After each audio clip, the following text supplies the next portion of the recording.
nina keesa tukasanvu njo wenyimiridde abooluganda naye engeri gye wazoogeddemu nga ggwe zirabika ng'ennyangu gy'oli oba ozimpole ngende Bulaaya ku kyeyo ngole nga nkuweereza. How do you see? Isatu kasanvu oba oyitawo soko jjo kokana.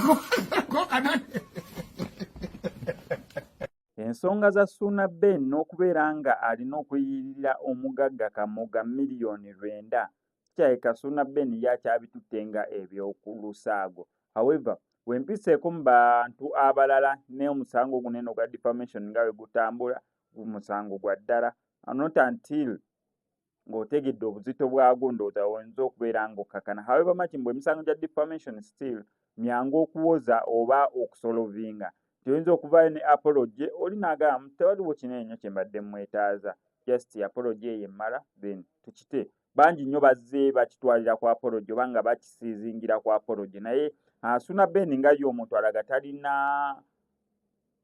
talina mu kirowoozo kya kubeera nga yeetonda ku ebyo ebigambo byazze ng'ayogera ku Haji Kamoga.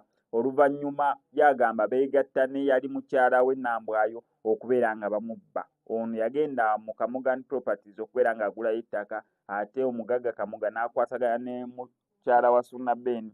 Bingi byazze ng'ayogera. Actually kankutereko obutambi bwa Ssuuna Ben nkutereko n'obutambi bwa analyst abalala Godfather kiki ekyaliwo ku musango gwe ogwa defamation n'ensonga za Ibrahim Mukasa atali mu ggwanga erya Uganda olunaku olwaleero. So bibira biwanvumuko omala kumanya depth n'otegeera obuzito bw'omusango guneeno. Kambukutereko bonna bonna naye nga sinabeera nga mbukuterako kankusaba subscribing and Cosamex Media tojja kwera mu missing updates naddala nga zino. Kyakayondo kyalwalako mukyakayondo simujjanjabye kinyumye nnyo wakiinaaliiribyeko nina ne baganda bange bwe tulambula nti mukadde wange naye tekisobose agenze mu ngeri ekanga mukazi gwo tukanze nnyo kale olimba mu mbeera eyo nkutuma kimanyi nti ogenda wa Katonda direct kubanga ebirungi byokoze n'ebyokoledde kanisa bibadde bingi. Mukyala kange bw'otuuke wa Mukama Katonda njagala omuwaabire ompaalirire omusajja gwe bayita Kamoga Properties eyanziba. Waliwo omusajja wayita Kamoga Properties wakuntere road yakumpanya ekyapa kyange n'agattako akayiringu tesitegeera. Kasaba maama wabanga otuuse gamba Mukama Katonda nti ku nsi gyenva waliyo omusajja omufere mubbi bamuyita Kamoga Properties ali mu kujeeza omwana wange. Ennaku yonna n'ebizibu byenda byenze sifunangako nyiike ku mutima gwange nga gye nfunyemu aka guwedde. Maama tuuke wa Mukama Katonda nga tonaakunyumira ensonga yonna omugande gyenva omwana wange ajeera Kamoga amubba obusente bwe bumusula mu mpewo mu bidongo neyanza nnyo neyanzeera. Kaali kanoonya empapula ndowooza ez'okugenda ebweru kaasalawo okugenda akaasamira buli omu. Ibula Mukasa yanjogerako ebintu nga ne bw'omubuuzaayo wa family member ogu tasobola mukulaga yadde omukumanyisa yadde omukubuulira ekyo kimu. Nga ne bw'omubuuza oba ng'essimu yange teriiko yadde dialed call nga nkubira Ibula wabula ate nga nze ayina received eza Ibula nga nkubira nga Ibula Mukasa tetusisinkananga nako wantu wonna tutwali twerabyeko. Olunaku lwenkwata Ibula ne bamutwala ne bamukolako saaki ewuwe ebiki byonna Ibula yakyusa olulimi n'agamba soogerangako ku muntu gwe bayita Godfather simwogerangako naye amannya ge sigamanyi. Eyo gye bayita defamation. Nti tewali kibagatta tewali kibaliraanya tewaliwo nsonga yonna muntu kwe yavudde akwogereko bigambo ebyo. Therefore oba ojja muwangula naye wabaawo ekibagatta nga kyekyayogeddwako omusango gwa defamation gubuulira mu musango guno ogw'ekyo ekyayogeddwako ekitegeeza muwoza omusango Leave Ebola alone nawe toli mwangu zera siri mwangu muza ko naye buza yeke nyini ndi akasajja awo kali katya yajoku yawenzo kuwe okede toli mwangoloza ochogede for formality siri mwangu. That's why you have never seen me in camera with anybody. Tonda bangako mu camera ngani no muntu wano ku media kubamba manyi musemberera abantu kubasirikira ko binyo kubabba na kubamanyira semanyiza setuma abantu sisabirize byebusiba mwogera wano teri yali andabye ko wano ku mikolo gye NRM simala gatambulira mu bantu simala gaziika ebyo byabbira mu pango mama wange aziika ne kitange naye aziika abaziikirako taata wange ne mama wange balinziika bendi banfudde kale nange siri mwangu nkubuulira ebintu bino from obutali bwangu point of view.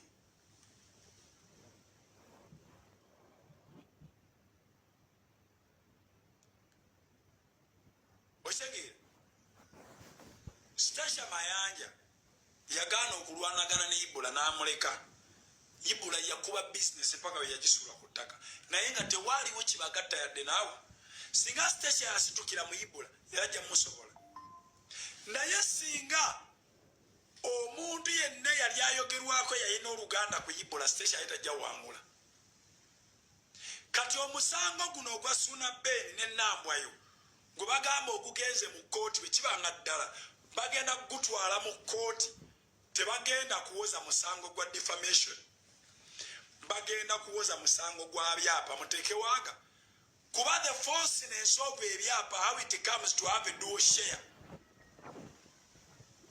yesalayo musango bwe kizuuka nga ebyapa abantu bano babigabana mu mateeka mu nkola nnambulukufu na mu nkola nnungamu Suna Ben aba ya defaming Kamoga.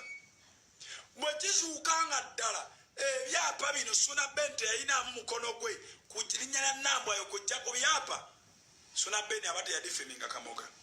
Now, what is the implication in this? If Suna Ben did not defame Kamoga and it comes out like that, kubanga nkugambi mu mateeka no one is sure of the outcomes.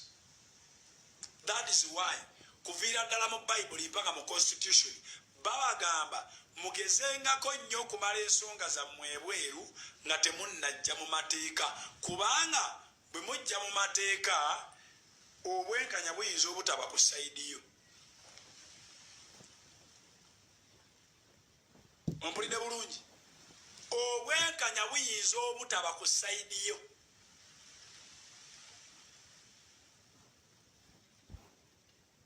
Buli muntu yenna before you seek for lawful means kakasa nti amicable situations of solving this matter have totally failed. Bakugobye mu association ate ng'oli member n'ogezaako batuuze mu association bakuddiremu ne bakugoba mu association, then seek for lawful means. If not that, don't temper. Don't temper. Nebaloya bakola blanda nkugambi waliwo mugagga nnyo si mugagga is a billionaire, one of Kampala's topmost richest men mu kibuga Kampala. Bamuwaabira emisango awo bawera ennembye n'emisango kumaliriza omusango gumusinze omugagga oyo kooti yamulagira asasule costs zonna counterpart we zakozesezza naye costs ezo kooti yazisirapinga lawyer we yamugamba lawyer yabazisasula kubanga okuba ebbanga lyemumaze ne lawyer ono n'obukugu bwa lawyer bwe tumanyi profession ye yali badde akwadvisinga. If the lawyer failed to advise you accordingly and that lawyer advised you mistakenly, leading you to come to this honorable court, and this helps you, this eventually leads you to a fall of the case, that lawyer must pay the costs used by you in this court. Lawyer bamusirapingako costs azisasule. Kitegeeza ki nti lawyer akola ensobi. Omukaga teyali Hamisi Kigulu emisango gye bangula ne baddayo ne bagifutyanka ne baddayo ne bagifutyanka ne bagikola bino ne bamaliriza nga batudde wamu nga ne kooti tebiriimu ne bakkaanya era ne bavaayo ne bategeeza kye batuuseeko nga bakkaanyiza aba teyali hamu. Ne you ask lawyers there bajja kubuulira omugagga oyo mugagga nnyo ne costs oba zaalinga mu kawumbi oba costs zaali mu miliyoni nga bimeka kooti yalagira lawyer yabaasasula ssente ezo. Eyo kesi ebadde nnyo mugundi abagoberera ebintu ebitambula nga temunoonya bunoonya lugambo. That means lawyers nabo bagenda mu kooti ne bawera ennemba ne bafundikira nga babasinze. Haji Kamoga nkulayirira, your battle with Suna Beni, in a long run you are the greatest loser. It's okay, you cannot use any money. Suna Beni nazo kudiza. Tekisoboka. Hello? Mulungi wasuzotya. Hairani busy. Ambadde nakye ndi mukola wano ninda mukatono. Okitegeera? Suna Beni olunaku lwalirinnya mu kooti. Suna Beni nti Haji Kamoga alopye Suna Beni. Suna Beni bamuyise mu kooti. I know. Oyagala tereza linnya lyo. Kiringanga omuntu ayagala otereza omwana. Ng'omwana abadde alina kyamusobezza. N'amukubisa jjambiya. N'amutema olubale. Bw'amutema olubale, ensonga ne zituuka mu kakiiko. Oyagala toyagala akakiiko tegasobola zimala. Ensonga baziweereza ku poliisi. That is grievous harm. Grievous harm. Oyagala toyagala toyina bbeiro. Omuzadde baamusiba. Yeekola ekikyamu ky'ataalaba. Omwana kituufu yamunyiiza. Naye engunjula. Engunjula yafa. Omuzadde ekifo ky'okugunjula ate yayogera kwebonereza baamusiba.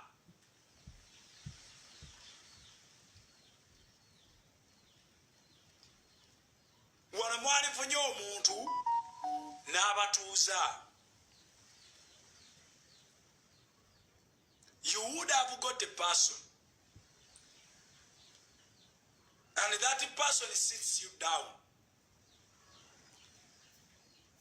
Nemmaliriza ebintu bino.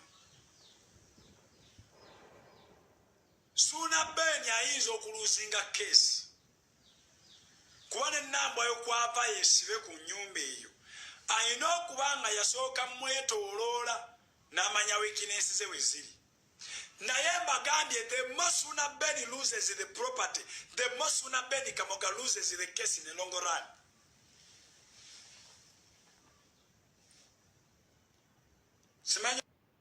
Simanya bamuyinza kitegeera kyentegeeza. Suna Beni gy'akoma ofiirwa mu musango guno, Kamoga gy'ogenda okwongera ofiirwa in a long run. Nkugambye, the live example gye nnyinza okuwa ey'omusajja gwe bayita Walukagga. Ne nkugamba, sanga Walukagga omubuuzi, Walukagga how are you doing? Walukagga ajja kukubuulira obulungi bwaliko nga tabulabangako. Kuba if they are musicians doing very well, Walukagga is doing very good. Ayimba, ye meya.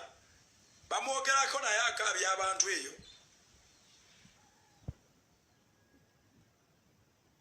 Ye meya, yagenda okufuuka MP, yagenda okukola biki, naye genda onoonye counterpart we.